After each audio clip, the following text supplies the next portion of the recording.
Buongiorno Mondo, and welcome back to 15 with Fosco, the podcast, and to the second part of my conversation with Rebecca Christophersen Gouttenoire. Do you love food and wine? Are you curious about what it's like to restore an historical property in the heart of Tuscany and have the entire process filmed and aired on TV for the world to see? Well, stay right where you are to hear more of Rebecca's story, learn about life at Campo Sasso, and why it and what it offers its guests is so unique and special. Grazie mille e buon ascolto. Let's talk about a little more about what you do. I would say let's start with the wine tours. Okay. And then I do want to talk about your place in the countryside and what you're doing there and in terms of a lot of things. But yeah, let's start with the wine tours. So I started doing wine tours in 2004. My daughter had just been born, she was about one. And I was trying to figure out what to do because I had actually moved a little bit outside of Florence because that's where her father was living. And then, it didn't work out. And so I was by myself and I had to, do more than just work in a restaurant and did a few other gigs that didn't work out. And I was trying to become a wine distributor. And so I did that for about a year. And at the same time, I was meeting people who were like, oh, well, you go to wineries. Can we come with you? And so it sort of naturally, sort of organically started. And I was like, oh, this is a nice gig. People will actually pay for this. And so I set up the website and slowly started to build up a clientele. It took a while, so still juggling, another couple of jobs. And then it took off, I think, with the internet. And Absolutely. People searching on forums, and then you had TripAdvisor that started at the same time, and if you got listed on there, people would see you, and then they would write reviews, and they would send their friends, and so that's how Grape Tours came around. It didn't actually get that name until I met my husband, Pierre. I was doing tours, and I met him on one of the tours. He was one of my guests. Oh, I love that. That's so romantic. Yeah. Oh, that's sweet. I love that. I didn't know that. Yeah. So he was a winemaker at the time in Bordeaux, and he was studying to become a master of wine, which actually didn't work out the way he wanted to. Well, very few people actually make it through the program, and we had kids instead, and which I think is way better. Yeah, Sorry. it's much more important production, let's say. Yeah. Yes, I agree. I mean, you have to choose where you dedicate your time. And anyway, so we met, and, it was immediately, we kind of knew that we had to be together.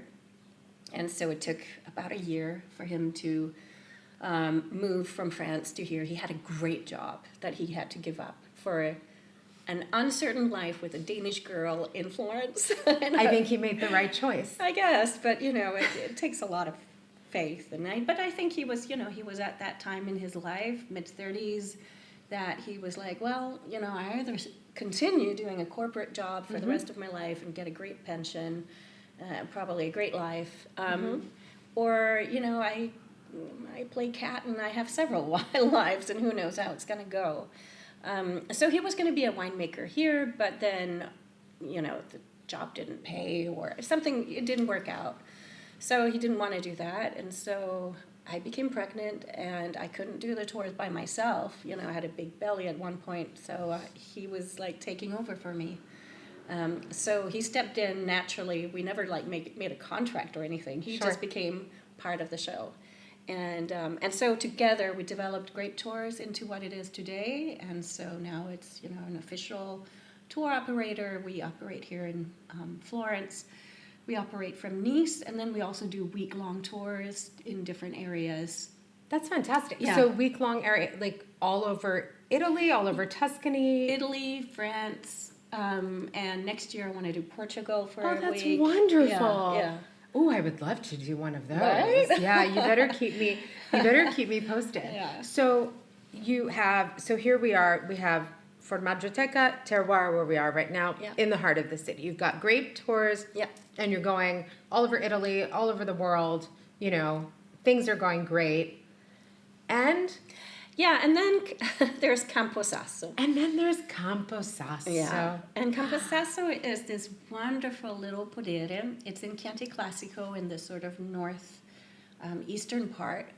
And it's a podere that we found, again, during COVID, but after Formaggioteca had opened, and we knew that we were going to be back here in Tuscany, probably for the unforeseeable future. And, it was also a sort of compromise. Relationships are, right? They always are. And for Pierre to have given everything up, as I told you, and come here was big because he's very French. And so, I had somehow with the Formaggioteca gotten him comfortable with, you can get fresh, French cheeses. Right. You can import French wine from your friends. And Campo Sasso, then when we saw that, it was just like he was just in love. Like for the first time, I've seen this man in love with a place here in Italy. And I knew that if we could get that, he could calm down and get something that he would feel that he belongs to. Yeah. So this happened, and it wasn't an easy process. As you know, here to buy a place can be quite lengthy. Yes. And we don't come from wealthy families. Everything we've done with our own resources and the banks. Yeah. So we had to get the bank to believe that we will live another 100 years.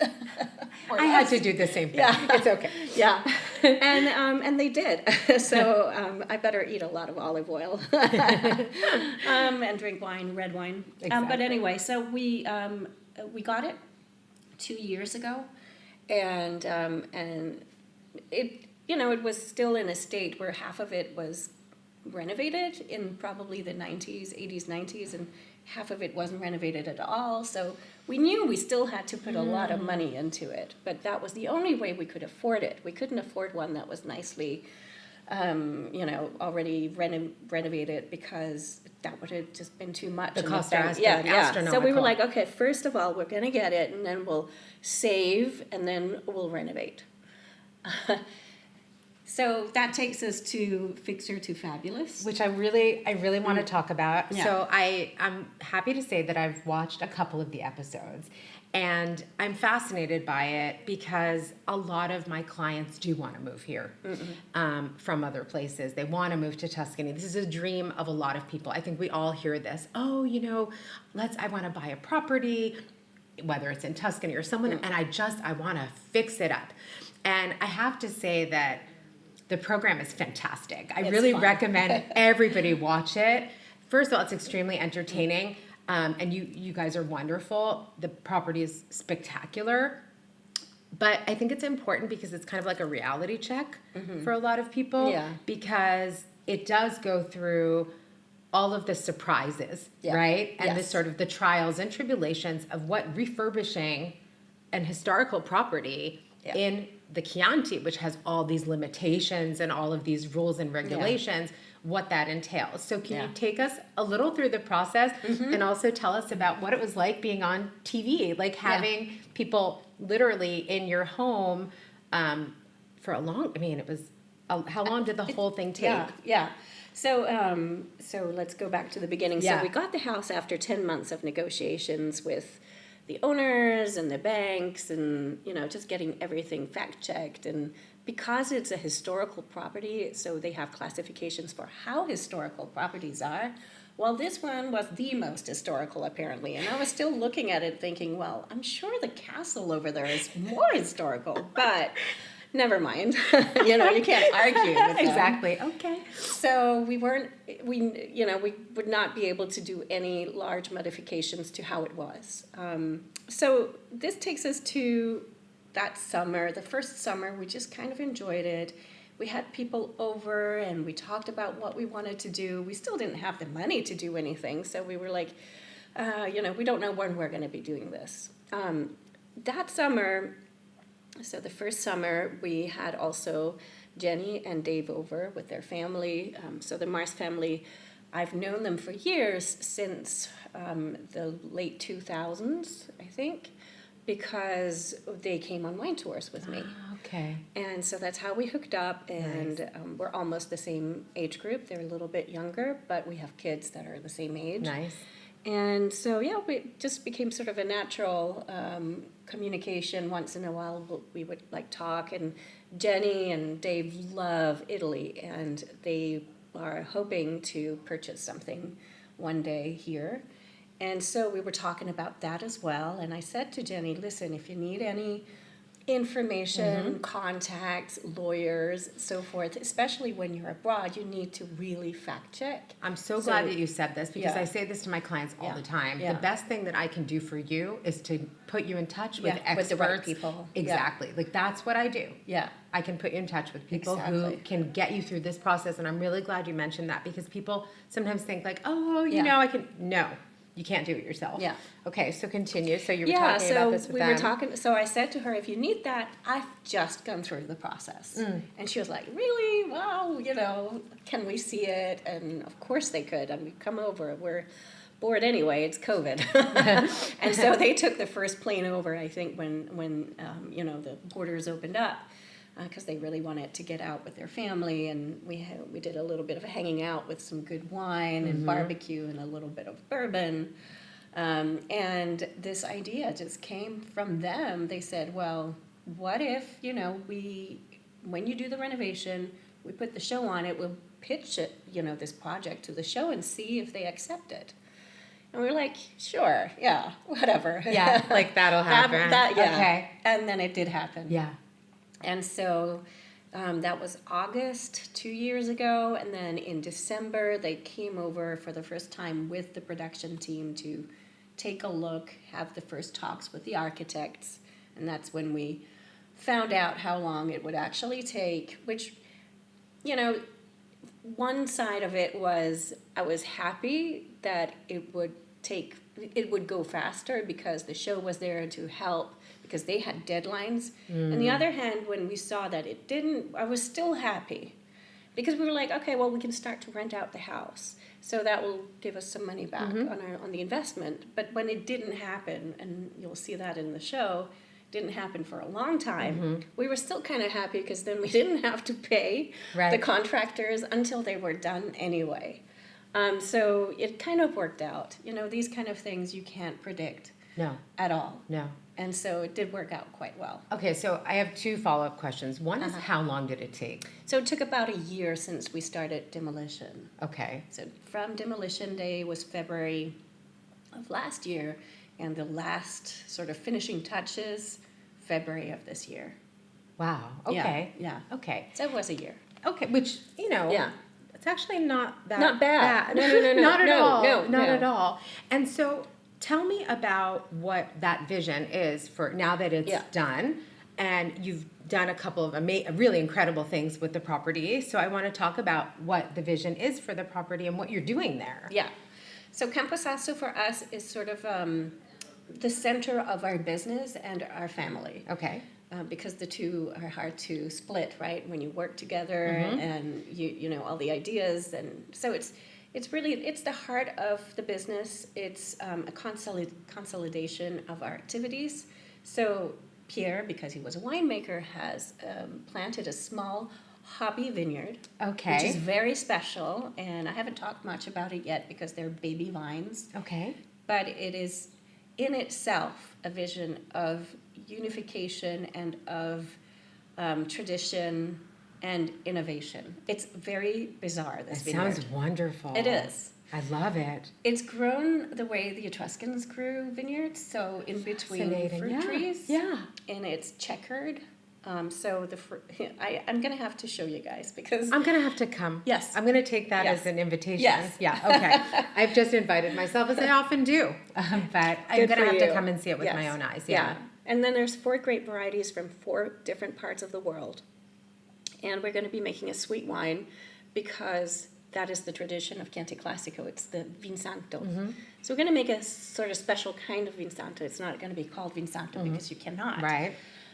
With this sort of production method. But anyhow, that's the idea with that. And then we have olive trees, 150, and we're both very passionate about oil, and did the olive oil course in Imperia over 10 years ago, so we're both aspiranti assaggiatori. Oh, that's wonderful. Good. Yeah, so it's always been a passion of mine, like big time. Okay. So now it's coming back because I have my own olive trees for the first time in my life, and I'm like, woo, I get to touch them, and And this is wonderful because you have a very scientific approach to the work that you do. Yeah. And I think that what you were just saying, the innovation that's happening with your vineyards, you're finally, you have your olives, Yes. and I love the fact that you have this approach that's, as I said, scientific. It's also this love that you have, right? Yeah. And we keep going back to that. It keeps going back to sort of like, okay, so all these loves, all these encounters that I've had up until now, and it really does feel like it's all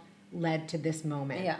Where you have this beautiful, harmonious thing where, it's all of your babies. Exactly. Right? That's exactly the right way to put it. And I love that, and it makes me happy. And tell me about cheese, because I know I know Pierre has also found another sort of even happier place within this already happy place with what he's doing, with what you're doing with cheese. So tell me a little bit about that too. Yeah, so the criteria for searching for a house was it has to have a cellar, because we want to make we want to have a place where we can age cheese. Right. And then that led to Pierre really digging into his past. He was born on a farm very close to Roquefort in France, which is famous for blue cheese. Oh, yeah. Best blue cheese in the world, more or less. But the Danes have very good blue cheese as well. They do. So you both have this sort of blue cheese thing going on in your DNA. Yes. This ancestral call, if you will. Very true. So anyway, that was the criteria, and now we have this beautiful cheese cellar. I have never seen such a pretty cheese cellar. And we are able to stock all the cheeses that we use for Farmaggioteca there. The idea with this word that in Italian is affinatore and in French is affineur, I think it's a cheese ager, I don't know what you call it in English. But the idea is that you take baby cheeses and you put them into university, so your space is your university that has your fauna, let's say. So it has your humidity that you decide. You decide how many times you want to flip the cheeses, if you want to treat them and clean them on the outside, and how long you want to keep them. And of course, also the flora means we have our own yeasts hanging out. Right. Our own bacteria. It sounds horrible, but bacteria is it's good. Fundamental. We're getting back to the science of this. Yes. This is a fundamental part. Exactly. And so we get to give them the education, these cheeses, that we want, and then we bring them into the cheese shop. So that's the idea. I love that. I love the fact that it's all so traceable. In other words, it's all you, and that it really is farm to table and it's really your lifestyle. It's not just sort of like, farm to table, because everything is farm to table now, Yeah. But it's actually like you practice what you preach. Yes. What is it like working with your husband?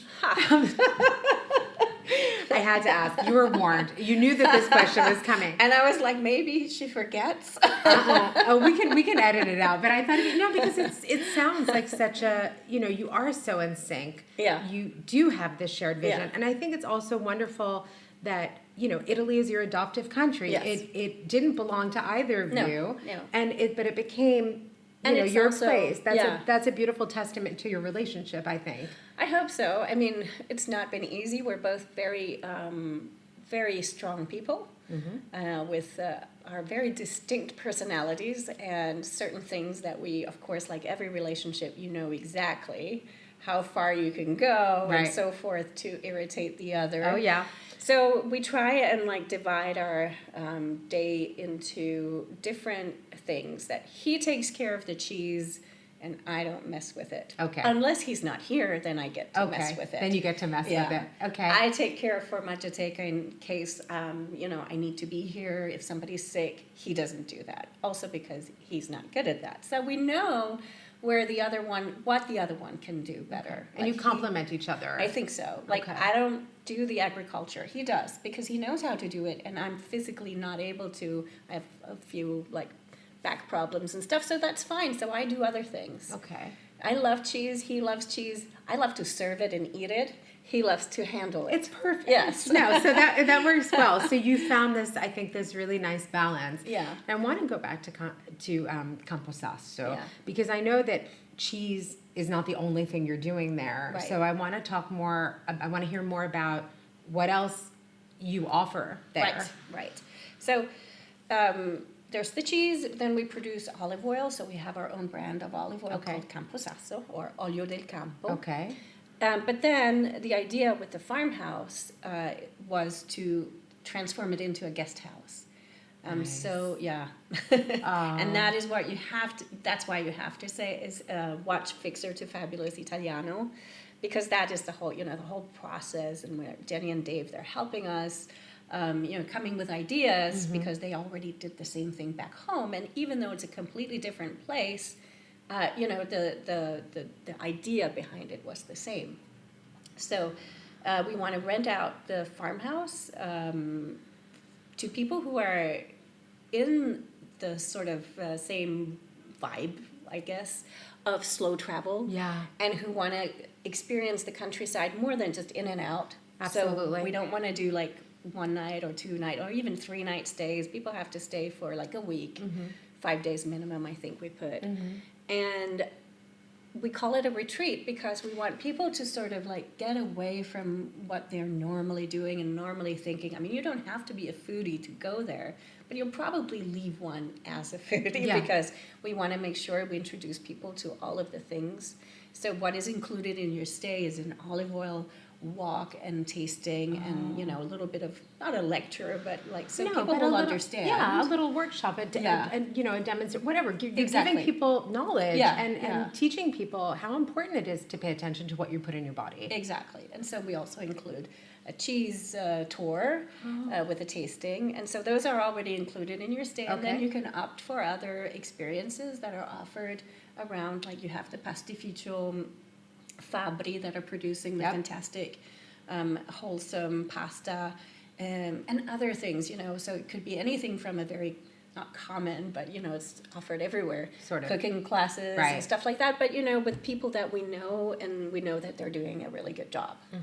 And I love what you said about the importance of slow and sustainable travel and the fact that you are with this immensely important project, I think, trying to bring people closer to the reality of this territory, which, often the Chianti is, because it's become very popular now, wine tourism. It's off the charts, know, and there's big buses going out with 50 people every day. Yeah, I was there. I mean, not ours. No. But I was there like, I don't know, maybe two weeks ago, and there are all these, bus tours. It was, and that was low season still. It was sort of early March, and the safari tours of sort of hopping from vineyard to vineyard.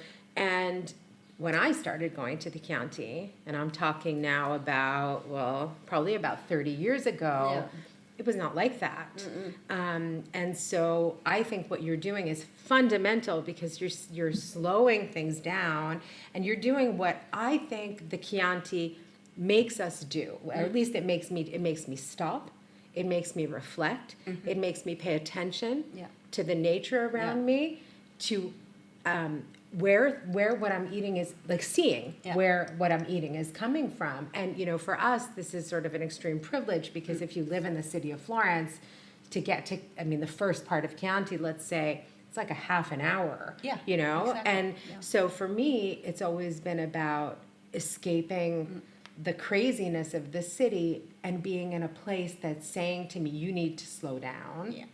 You need to look around, smell the smells, taste the taste. And so you're offering visitors this, multi-sensorial experience, but also a deep understanding. And we get back to your scientific approach, Rebecca, which I love, but giving people knowledge. And that's exactly what I try to do with the podcast, And I think the TV show has probably made that also abundantly clear what you really were trying to create because it takes you through. It's really fun because I don't want to, no spoilers, but it really does come, what you want to give your guests really comes through. Oh, that's awesome. That's good. And I want to ask you, Is it already open?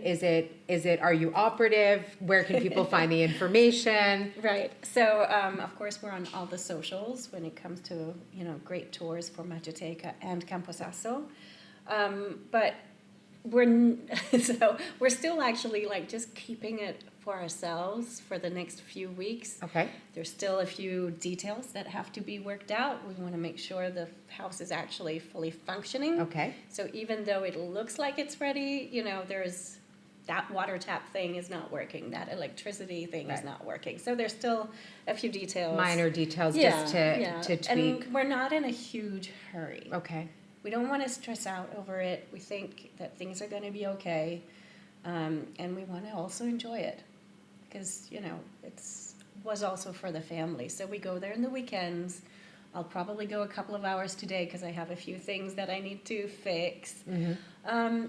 We'll probably be fully operational by mid-May.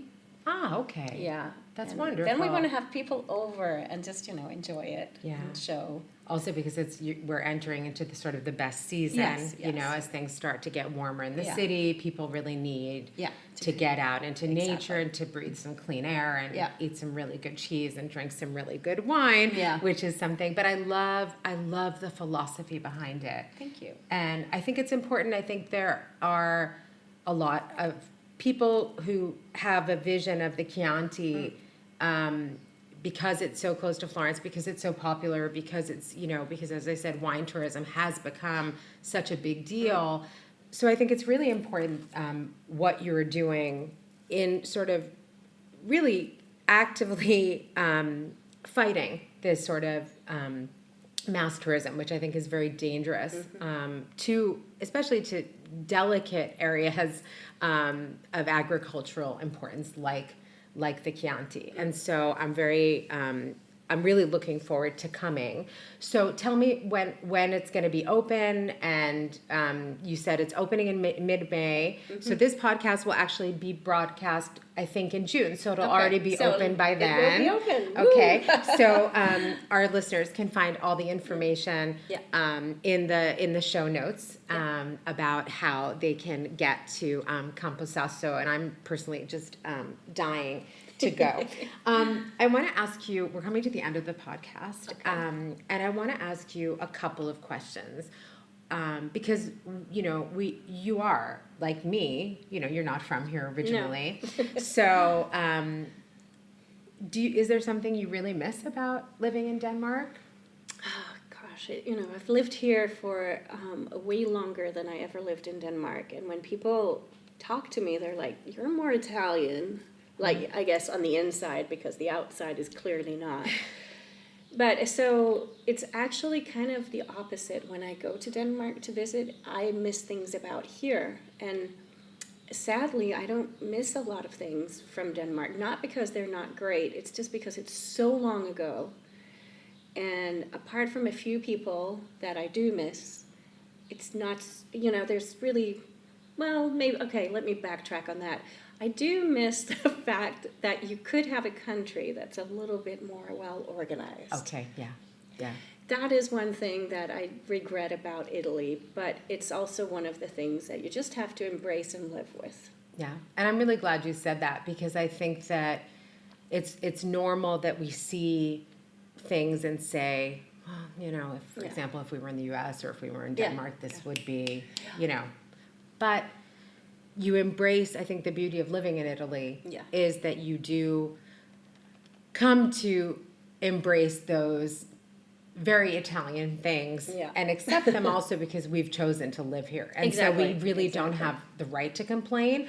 But it's not really complaining, but it's more like, for me, there are some things I'm nostalgic about, and I go back often enough that I can sort of fill those, voids, if you will.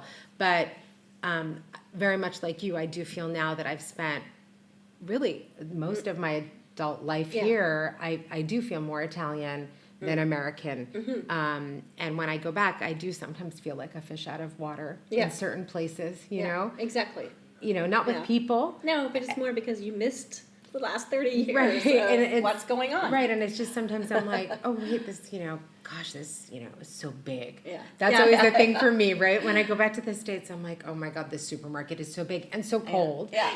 And then I realize, oh wait, I've become very Italian, and I noticed that I prioritize certain things that I probably never would have even thought about in the past. So those are just interesting things.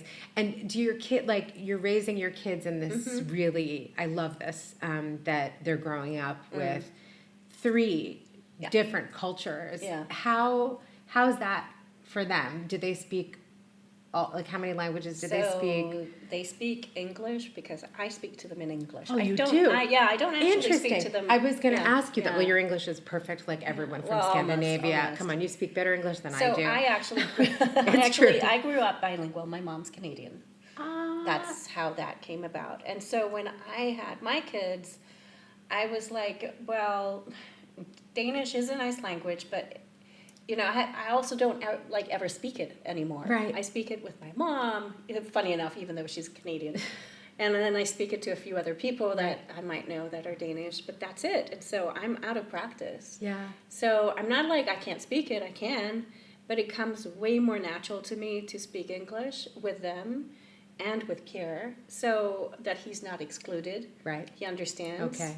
He speaks to them in French. Okay. I feel a little bit excluded sometimes because my French is not perfect, but as long as theirs is. Yeah, exactly. That's all that matters. And then, of course, Italian, because they were born here and they've gone to Italian preschool and all that. So. What a gift. I mean, what a wonderful gift that they have. They, at home, we speak 3 languages on par at the same time. It's quite confusing for people who don't know us. Yeah. Because they're like, what's going on? Who's speaking what and why and when?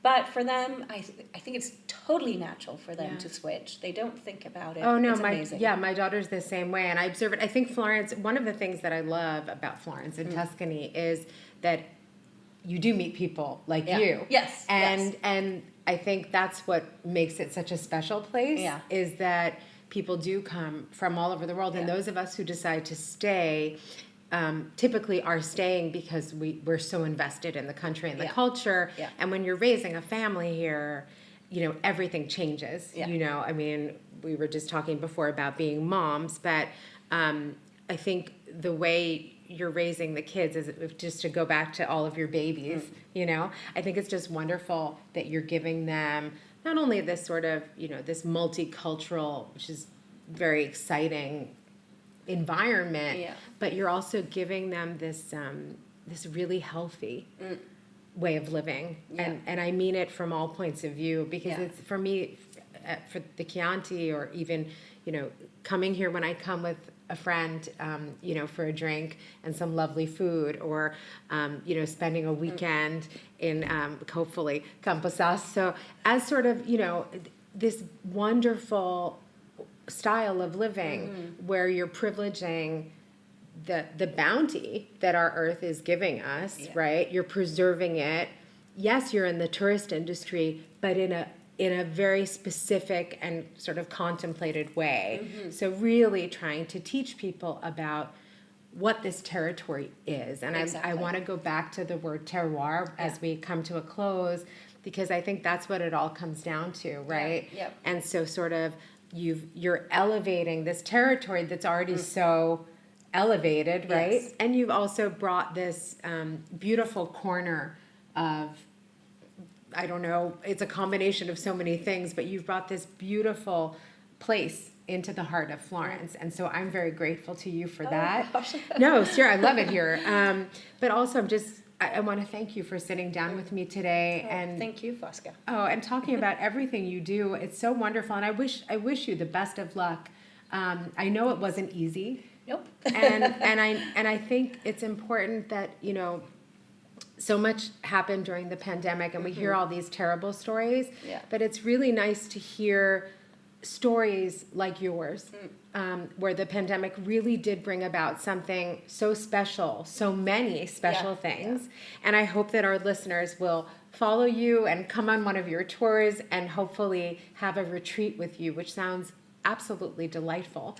Thank you. In the Chianti. So grazie mille. Grazie, Fosca. Thank you for everybody for listening.